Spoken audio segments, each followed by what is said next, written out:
Time to bring you news on this channel. I am Mamadou Gajaga and thanks for joining us. Coming up tonight, President Barrow prepares to return from one of the largest gatherings of African heads of states in Sochi. He had President Putin set out a bold vision for the future links between Russia and Africa. We hear about a workshop that validates Gambia's commitment to population and development ahead of a summit in Nairobi later this year. We speak to a headmaster whose school has been forced to close due to emissions from a nearby dump site. For more on these and other stories, stay tuned.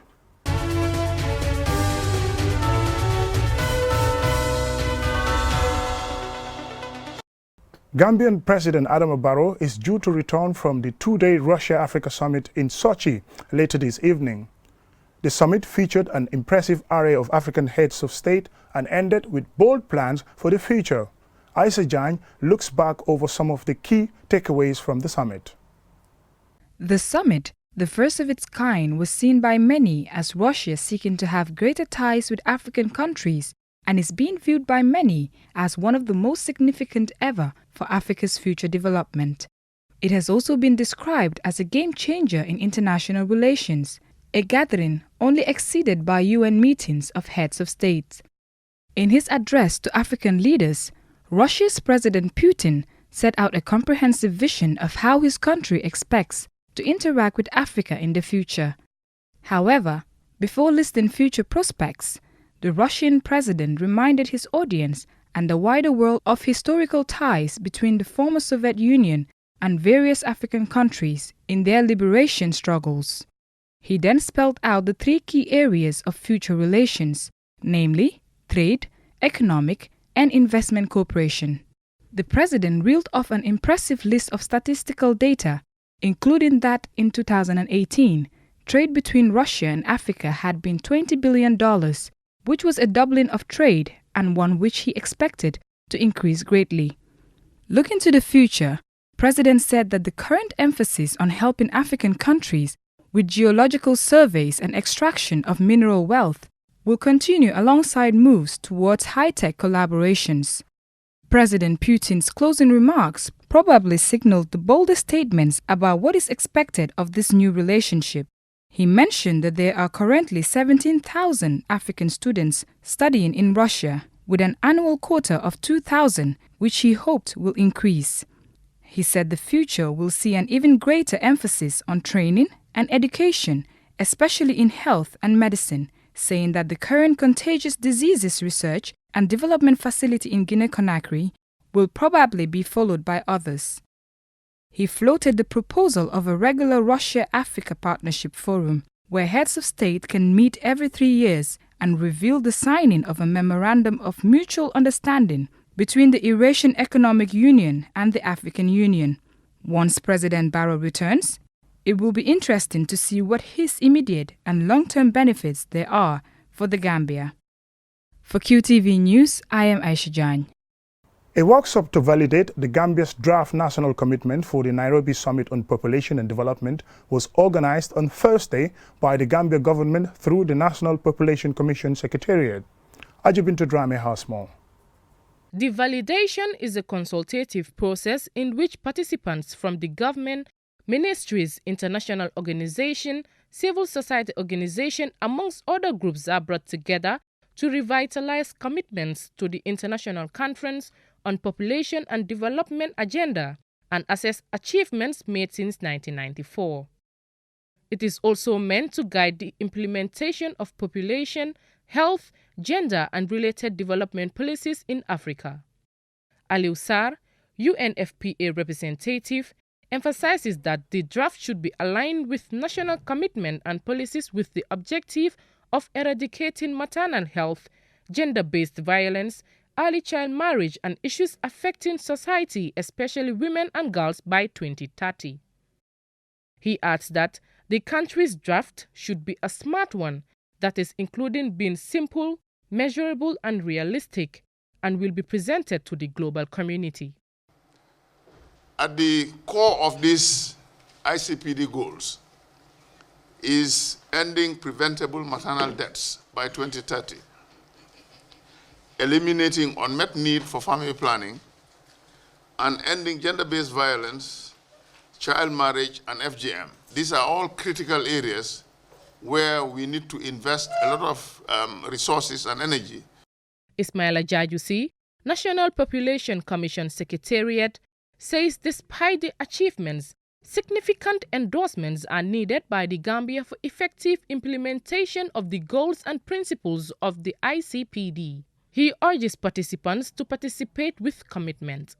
Mr. Jajusi adds that after the validation process, a commitment paper will be presented to the Commission level. Significant commitments are still required to consolidate and extend the benefits of these achievements to sections of the population that are yet to be reached.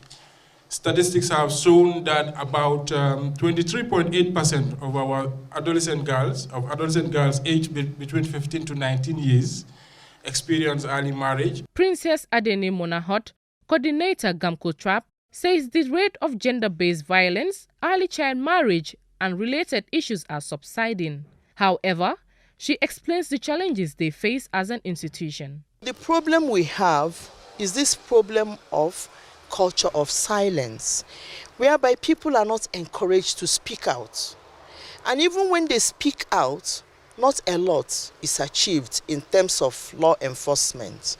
Princess Adeni also states her expectation after the drafting of national commitment for the Nairobi summit. My expectations are very high.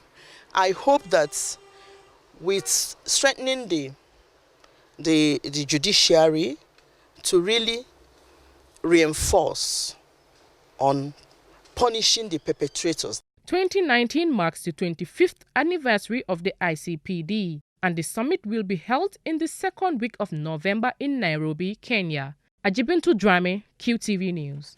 A hazardous dump site near Old Yundum Lower and Upper Basic School has prompted the authorities to close the school. The authorities fear the smoke emitted from the burning garbage may have an adverse effect on children's health. Jenna Bosonko has more details. According to Farmer M. Sane, the headmaster of Yundum Lower Basic School, the smoke from the dump site was becoming unbearable. The school authorities had no choice but to contact their cluster monitor, who advised them to temporarily close the school. Sane explains that the school has made several consultations with the community of Old Yundum and relevant authorities to put a stop to the growing dump site. I believe it's a strategy to alarm the whole community that something is really happening. Their kids are there. I believe they should be responsible enough now to change attitudes, because I believe the whole of this thing also, have something to do with, attitudinal change. How can you just come and put rubbish just around the school like that? You don't think of the health hazards and all that rubbish, all that inconvenience. People, it has been there for long. We have contacted, the necessary people to be contacted, but to no avail.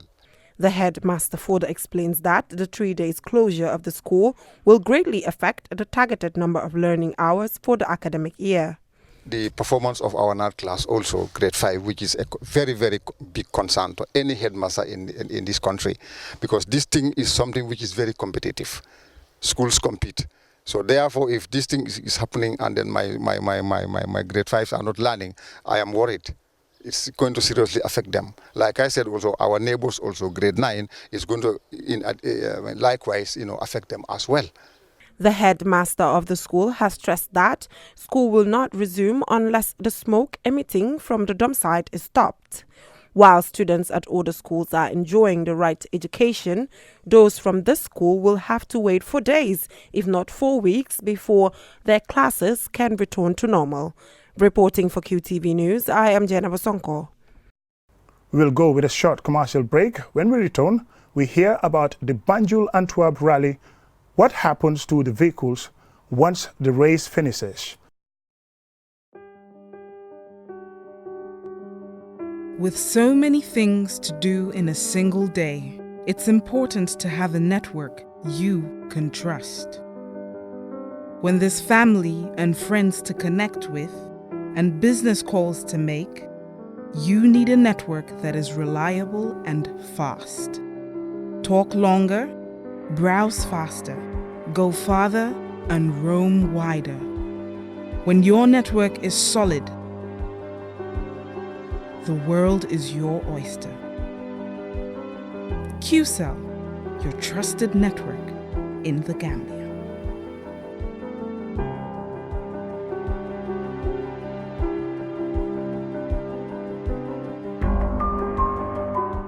danga buga tukki jóge ko ci réewi Gambia dem Sénégal léegi ak QCell line bi mun nga roam ci Sénégal ci njëg bu yomba bànneexul si njëg yuñ wàññi suñu roaming service bi ci internet bi call bi SMS bi saa yoo nekkee biir Sénégal QCell ak Orange ñoo booloo pour mun leen a jàppale roaming service bu amul fenn saa yooy jëfandikoo QCell line bi ci biir Sénégal wala nga ñëw ak sa Orange number bi ci biir réewi Gambia di nga mun a bànneexu si njëg yuñ wàññi suñu roaming service bi bu dee tukki ci wàllum njaay ak jënda wala tukki ak sa famille saa su ne bul mu sa xalaat njëg bu seer ci wàllum roaming service bi ndaxte saa su ne QCell ak Orange ñu ngi laa jàppale lii dafa ànd ak sarta yiñ tëral soo leen ci buggee xam lu leer jokkoo leen na suñ customer care bi ci 111 QCell, the Gambia's quality network.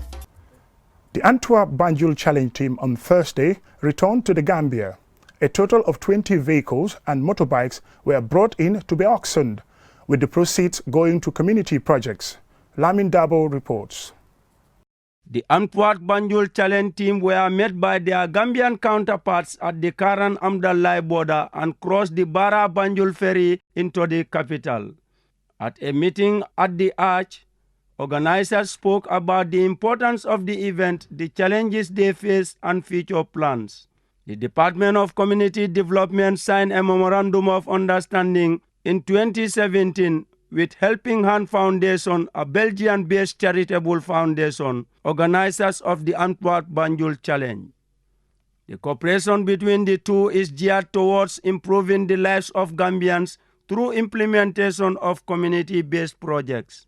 The coordinator of the Antwerp-Banjul Challenge, Usman Sonko, explains that the 2019 edition has lined up significant projects to be implemented.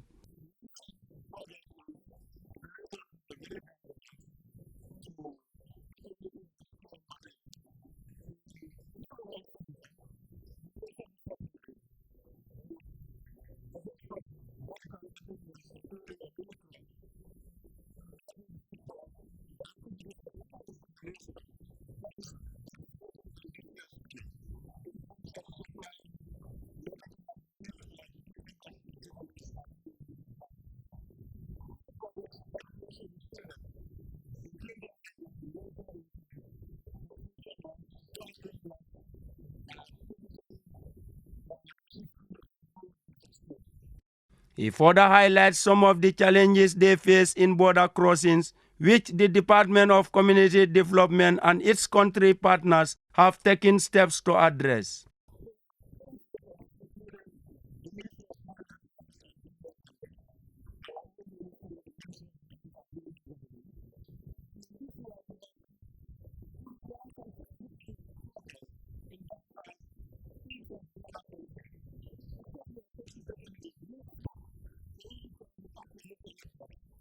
Ibrahim Sawane, the acting director of the Department of Community Development, said there are many ways to sustain a project and the involvement of the community is paramount.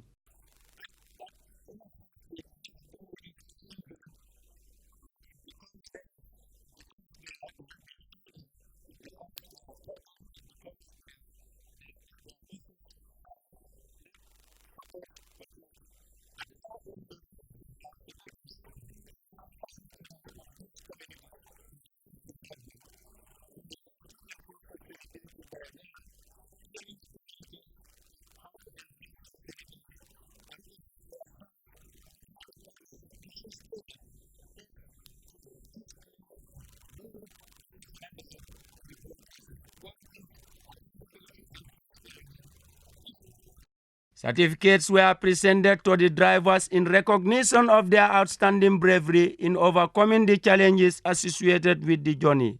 The Department of Community Development, in collaboration with Helping Hand Foundation, will organize an auction of 20 vehicles and a motorcycle on Sunday at the Independence Stadium.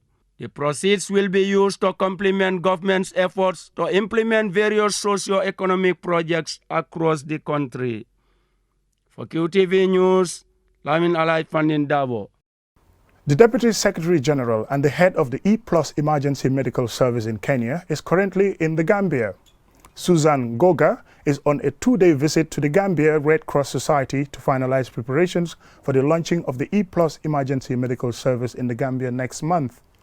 Our Lamin Dabo spoke to her and also the Secretary General of the Gambia Red Cross Society. Here is an excerpt.